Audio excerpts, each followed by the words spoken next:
Começando nossa reunião aqui de alocação notícias de produtos, semana do dia 15 ao dia 19 de dezembro, praticamente ano encerrado. Começando, como sempre, com cenários e notícias, primeiro no ambiente doméstico. Então, acho que o grande destaque da semana passada, né, na semana retrasada que a gente não teve reunião, foi aquela sexta-feira bombástica que o Flávio Bolsonaro anunciou pré-candidatura a presidente né, a candidata a presidente do país. E na semana passada, o Kassab fez ali um pronunciamento dizendo que não acredita mais na candidatura do Tarcísio após o lançamento dessa pré-candidatura do Flávio. E a gente viu que o Flávio veio ali com um preço, né? Ele lançou a pré-candidatura na sexta-feira e no domingo ele deu uma entrevista falando que ele tem um preço para deixar de ser candidato, que seria a anistia ampla e restrita abrangendo o pai dele. Na minha visão, esse preço é uma chantagem muito mais para o mercado e para o centrão do que para qualquer outra coisa, né? Porque é justamente quem tem apostado todas as fichas na candidatura do Tarcísio, e obviamente o Tarcísio ele conta com um apoio massivo do bolsonarismo, né? Então a gente viu na sexta-feira, após, né, coincidentemente, após esse anúncio do Flávio, as bolsas derretendo, o dólar e as curvas futuras de juro abrindo bastante, mostrando de fato para quem que era essa ameaça, que não era para a esquerda, não era para o lulismo, não era para o petismo, era de fato para o centrão e para o mercado financeiro como um todo. A agenda econômica dessa semana é bem fraca. Hoje a gente teve o IBCBR de outubro vindo com uma queda de menos 0,2%, mostrando tudo que a gente já vem falando, né, de um desaquecimento da economia, mostrando a eficiência da política monetária do Banco Central, que justamente levou o juro para controlar o crescimento econômico, para conseguir controlar a inflação, colocar um freio nesse crescimento. Veio bem abaixo das expectativas, tá? A expectativa do mercado era que o IBCBR viesse em alta de 0,1% e veio em queda de 0,2%, sendo que em setembro já veio de uma queda de 0,18%, então também ligando aí um sinal de alerta de uma provável não, né? Mas do aumento da possibilidade de uma recessão e botando aí mais apostas no início do ciclo de corte de Selic para o ano que vem. Hoje a gente também tem a ata do Copom, né, que sempre destrincha um pouco o comunicado da última decisão, e na quarta-feira a gente tem reunião do Conselho Monetário Nacional. Aí trouxe primeiro aqui a questão de notícias mais do aspecto econômico, primeiro isso, né, indústrias e serviços derrubam prévia do PIB, que é o IBCBR, indicando perda de tração na economia. A gente sabe que o Brasil é uma economia muito pautada em cima de serviços, então, de fato, esse grupo ter puxado o IBCBR para baixo é um tanto quanto preocupante. Aí trouxe pedido de recuperação judicial no agro, disparam 147% no terceiro trimestre do ano, então reacendendo esse alerta justamente por um juro alto, por commodities agrícolas depreciadas no momento, então é um endividamento com juro alto num ciclo de commodity mais barata. A gente teve um pequeno arrefecimento, segundo tri do ano, a inadimplência estava na casa de 32%, subiu para 147%, acho que isso é importante, principalmente sob a ótica de CRA, de dívida vinculado ao agronegócio. Aí trouxe votação da União Europeia sobre acordo com o Mercosul deve ocorrer na semana que vem, diz a Dinamarca, que é quem está responsável por conduzir. Acho que esse é um dos assuntos mais importantes para o ano que vem, pensando sobre a ótica econômica para o país. É um destravamento de mercado, é uma abertura de mercado relevante. Alguns países, a França, que é uma das maiores potências europeias, é muito crítica a esse acordo, porque ela tem políticas muito protecionismo à sua parte agrícola, a produção de leite, de queijo, de carne, etc. Então, ela vê com receio e é uma das grandes potências europeias, mas isso é muito, destravar esse acordo é muito importante para o país. O Brasil é uma política absurdamente fechada, né, muito protecionista também, então acho que uma cota de crescimento econômico a ser destravada com esse acordo, é bom a gente ficar de olho. Em relação também ao Brasil, né, a gente tem a questão dos Correios, que a gente já vem trazendo há algum tempo, um endividamento massivo, déficit atrás de déficit.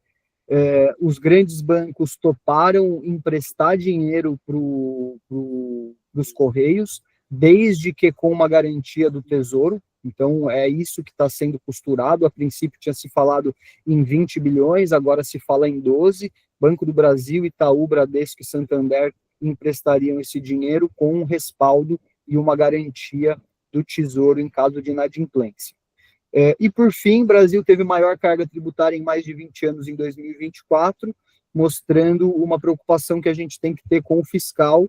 É um governo que está numa ânsia praticamente interminável por fontes de receita. A gente sabe que boa parte dessas receitas são não recorrentes, e mesmo assim o nosso endividamento continua subindo, apesar de 2 anos recordes aí de arrecadação. Bom, do ponto de vista político, já falei um pouco sobre isso, né? Então, Flávio Bolsonaro indica que candidatura é moeda de troca e tem preço para ser retirada. Já falei um pouco sobre isso, que é uma arma muito mais apontada para o centrão e também para o mercado financeiro como um todo, que é quem tem apostado as fichas na candidatura do Tarcísio. Depois trago, né, Câmara aprova redução de pena de Bolsonaro e outros condenados por tentativa de golpe. O projeto de lei que foi chamado de PL da dosimetria, para não ser algo como anistia, prevê redução de pena e progressão também do regime para condenado, que vai cair para cerca de 2 anos e meio. Então, é uma tremenda de uma patifaria. Isso ainda precisa ser aprovado no Senado, tá? Então, foi aprovado na Câmara, isso vai agora, sobe para o Senado. Aí a gente vai ter um outro embate político, porque esse final de ano vai ser complexo. O Senado apoiou o governo, principalmente naquela questão caramba, me deu um branco aqui. A gente teve aquela repercussão em relação à questão da isenção de imposto de renda e também da anistia como um todo. O Senado barrou e apoiou a questão da isenção. Então, existiu ali um sentimento na verdade, foi a questão de sair cacete. Vamos lá, pessoal. O Senado apoiou o governo na questão que o Congresso tentou do legislativo só poder ser julgado com aprovação da casa, né? Então isso teve muita repercussão social, teve toda aquela repercussão do Congresso inimigo do povo e etc. Foi aprovado na Câmara esse projeto de lei e o Senado barrou como uma sinalização clara de apoio ao governo, né? Depois disso, tem todo esse embate com o novo candidato a ministro do STF, que o Senado verbalizou que quer que seja o Rodrigo Pacheco, ex-presidente do Senado e atual senador de Minas Gerais, e tem esse embate em relação à nomeação do Messias, que é quem o Lula já sinalizou que é o seu indicado. Então, essa questão da dosimetria vai subir para o Senado nesse momento de muita tensão entre Senado e governo. Eu acho que é algo importante aí para a gente acompanhar como vai ser. Aí, em resposta a essa PL da dosimetria, a gente viu ontem, no domingo, várias manifestações sociais, né, populares, indo à rua contra isso. Eu acho que é um fortalecimento aí de uma pressão popular que dá um apoio ao governo para endossar esse assunto. Eu realmente acho um absurdo, e também é uma sinalização do Congresso, não de apoio com, tipo, um apoio irrestrito à chantagem do Flávio, mas indo em direção a isso. Então, é algo para a gente acompanhar também. Aí trouxe também a questão que os Estados Unidos derrubou ali as sanções da Lei Magnitsky para o Alexandre de Moraes, aproveitou e existiu um burburinho de que isso foi graças ao andamento da PL da dosimetria na Câmara, dizendo que se for aprovado no Senado, além da retirada das sanções da Magnitsky ao Moraes, os Estados Unidos também vai retroceder em relação ao tarifaço ali, né, o aumento de tributação de produto brasileiro. Então, existe um resquício aí, talvez, de apoio dos Estados Unidos a essa questão da direita brasileira, né? O Lula e o governo tentam sinalizar que não, que o presidente Lula conversou com o Trump antes da retirada, que existe todo um vínculo em relação a isso. E aí, para finalizar toda essa complicação que a gente vê no campo político, tem o Toffoli, que é um dos ministros do Supremo, que ficou encarregado por conduzir as investigações do Banco Master, retirou já muita coisa, colocou tudo em sigilo de justiça, tem sentado em cima disso, viajou com um sócio do Banco Master num jato particular do Banco Master para assistir a final da Libertadores. O Toffoli é palmeirense. Depois o Fachin, que é outro ministro, falou sobre uma cartilha de ética dentro do STF, e o Toffoli mordeu, também veio a público falar que não gostou da postura do Fachin, que sentiu que aquilo foi uma indireta para ele, que o timing não foi oportuno. Enfim, então a gente vê aí alguns burburinhos dentro do judiciário também. E, por fim, também falando sobre o judiciário, é sabido que uma das grandes, não vou dizer associações, mas um dos grandes vínculos que a gente vê de união do executivo, né, do governo com o judiciário, é essa troca de cargo, né? O Lewandowski era um ministro do Supremo e o Flávio Dino era ministro da Justiça. O Lewandowski deu a idade, né, foi exonerado ali, foi para aposentadoria como ministro do Supremo e assumiu como ministro da Justiça, e o Flávio Dino, que era ministro da Justiça, foi indicado pelo presidente Lula para ser ministro do Supremo. O Flávio Dino, ele está com todo o inquérito de um provável grande escândalo com a questão do orçamento secreto e das emendas parlamentares. É uma carta na manga que o judiciário tem tido para conseguir tanto fazer chantagem quanto se blindar de chantagem vindo do Congresso. É certo que essas emendas PIX e etc., teve uma enxurrada de dinheiro desviado, sem prestação de contas nem nada.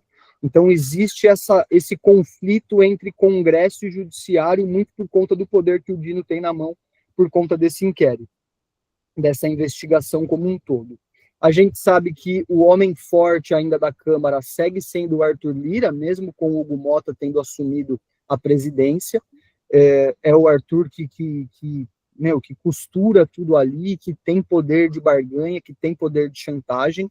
Então, o Dino mirou aí uma ex-assessora do Arthur Lira, justamente nessas investigações relacionadas ao orçamento secreto. Então, a gente tem muito mais coisa política acontecendo entre os três poderes do que, de fato, com o país e etc. E acho que esse é um ponto de destaque para a gente se manter atento. Bom, a gente teve Boletim Focus essa semana. Para 2025, nem tem muito o que se fazer, né? A gente já não tem mais reunião do Copom, então a Selic já terminou em 15, como era a projeção. As projeções para câmbio continuam em 5,40 e 2,25 de PIB para o ano, já é praticamente certo, e a projeção de inflação caiu de 4,40 para 4,36. Em relação a 2026, uma projeção de queda de inflação de 4,16 para 4,10, um PIB manutenção de crescimento em 1,8, manutenção do câmbio em 5,50 e uma queda de 12,25 para 12,13 na Selic terminal, muito provavelmente por conta desse dado divulgado de um IBC-BR mais fraco pelo segundo mês consecutivo vindo negativo. Para 2027, manutenção em 3,8 para a inflação, que realmente, se a projeção do mercado for acertada, é uma inflação impressionante para um país emergente, com uma moeda fraca, uma queda simbólica aí de 1,84 para 1,83 de PIB, 5,50 manutenção no dólar e 10,50 manutenção na Selic terminal. Bom, em relação internacional, o destaque da semana se concentrou na revogação dos efeitos da Lei Magnitsky ao ministro Alexandre de Moraes. A gente tem uma agenda muito recheada essa semana nos Estados Unidos e nenhum indicador relevante para a zona do euro. Então, na segunda-feira, a gente teve a divulgação do índice Empire State de atividade industrial, vindo com uma queda de 3,9%, também colocando um pouco esse alerta aí de recessão nos Estados Unidos. A gente tem payroll hoje, que eu ainda não consegui entender exatamente o porquê passaram para segunda-feira, é um dado clássico de sair às sextas-feiras. A gente também tem taxa de desemprego, que é algo vinculado ao payroll, vendas de varejo de outubro, PMI industrial, composto de serviços. Na terça-feira, a gente tem juros de hipoteca de 30 anos e pedido de refinanciamento de hipotecas. Quarta-feira, a gente tem PCI, então, o último dado de inflação do ano. Índice de atividade industrial pelo Fed da Filadélfia. Pedidos iniciais e contínuos por seguro-desemprego. Quinta-feira, a gente tem PCI, então, mais um dado de inflação, o último PCI do ano. Vendas de casas usadas, renda pessoal no ano, confiança do consumidor e expectativa de inflação pelo Fed de Michigan. A China soltou resultados fracos ontem, então mais uma queda significativa no preço de imóveis usados, então 2,4% no preço dos imóveis. Vendas de varejo veio em 1,3% contra uma projeção de 3%, então também mostrando um sinal um pouco mais fraco. Taxa de desemprego se manteve em 5,1%, que é exatamente o resultado anterior e a projeção. Produção industrial acumulada em 6%, um dado forte, mas em linha com o anterior.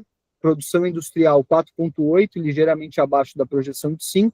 Investimento em ativo fixo em queda de 2,6%. E aí, economia da China fica estagnada em novembro e cresce em pedidos de reforma. O governo, o Banco Popular Chinês, junto com o governo, diminuiu os subsídios ao consumo em Pequim. Então, a gente segue com uma crise imobiliária que já dura anos. Então, a gente, ao mesmo tempo que a gente vê a China sempre muito forte, sempre com dados muito fortes, a gente vê que também é uma economia que depende muito de estímulo econômico do Estado, né? Subsídio, incentivo, liquidez e etc., que não acho que cabe o mérito da questão, né? Até porque uma economia dita como comunista tem, de fato, o Estado como promotor de crescimento, e na China isso tem mostrado resultado, apesar de sempre existir aquela insegurança da validade dos dados que a China divulga. E aí trouxe como notícias, né, primeiro, Hassett, que é o principal nomeado no próximo presidente do Fed, né, a presidência do Jerome Powell acaba esse ano, diz que Fed pode rejeitar opiniões de Trump se ele for escolhido como BC, então sinalizando ali a manutenção de uma independência do Banco Central, do Fed, em relação ao presidente dos Estados Unidos. Aí trago, mais uma vez, a tensão entre Estados Unidos e Venezuela. Então, Trump diz que dias de Maduro estão contados, não descarta invasão por terra à Venezuela. A gente tem visto isso se agravando e também escalando na América como um todo, então já sinalizando que invasões e investidas contra o narcotráfico na Colômbia e no México também podem acontecer. É um assunto que a gente tem que ficar sempre de olho, né? A gente também está com uma crise de segurança pública no Brasil, muito ligado ao narcotráfico e às facções de crime organizado, então é sempre uma bandeira para a gente ficar atento, e a gente sabe que vai ser pauta da eleição do ano que vem. Ontem, o Cast foi eleito presidente do Chile. É um presidente com um discurso muito de direita, e aí eu até achei interessante que, assim, se falava de direita, aí se fala de extrema-direita, e aí esse cara já é dito como ultradireita ou ultraconservador, né? Veio prestando homenagens ao Pinochet, que foi um grande ditador chileno, que matou muita gente, foi enfim, uma brutalidade o governo do Pinochet. Então, ele foi eleito, prometendo reformas e ajuste fiscal, que é, de fato, uma agenda mais liberal comum a políticos de direita. O Chile já é, dentre os países da América do Sul, o país mais liberal, mas uma economia muito pequena. Então, é interessante a gente olhar esse acompanhamento, que junto com o que aconteceu no Milei, a gente também vê parte da América do Sul guinando um pouco para a direita. E aí, falando só um pouco dessa dinâmica política, né? Todos os presidentes que estavam eleitos durante a pandemia não conseguiram ser reeleitos, então os que eram de esquerda caiu e a gente viu um governo de direita, e quem era de direita também caiu e a gente viu governos de esquerda. Em algum deles a gente já começa a ver uma troca, mesmo pós-pandemia, e é muito que a gente também vê aqui no Brasil, né? O Bolsonaro não foi reeleito, entrou um governo de esquerda que não está com uma popularidade muito alta, que existe uma fragilidade e uma direita tentando se movimentar para ganhar atração de novo e conseguir lançar uma candidatura. O Lula já fez um pronunciamento, né, primeiro reconhecendo a vitória do Cast, dizendo que apesar das diferenças políticas, o Brasil pretende ter um diálogo aberto e econômico e de trocas com o Chile. Eu acho que são esses as principais manchetes aí falando de mundo mais focado aqui no que é mais relevante para o Brasil. Bom, dados de inflação todos atualizados para novembro, então a gente teve novembro como um mês com pressões inflacionárias baixas, IPCA veio em 0,18, depois de 0,09 em outubro, um acumulado de 4,46, INCC em 0,27, muito em linha com o que tinha vindo. A gente vê ao mesmo tempo nos indicadores de inflação que, apesar de juros altos, a gente tem conseguido manter um estímulo, principalmente na construção civil, e, consequentemente, o indicador de inflação atrelado à construção civil está um pouco descorrelacionado da maioria.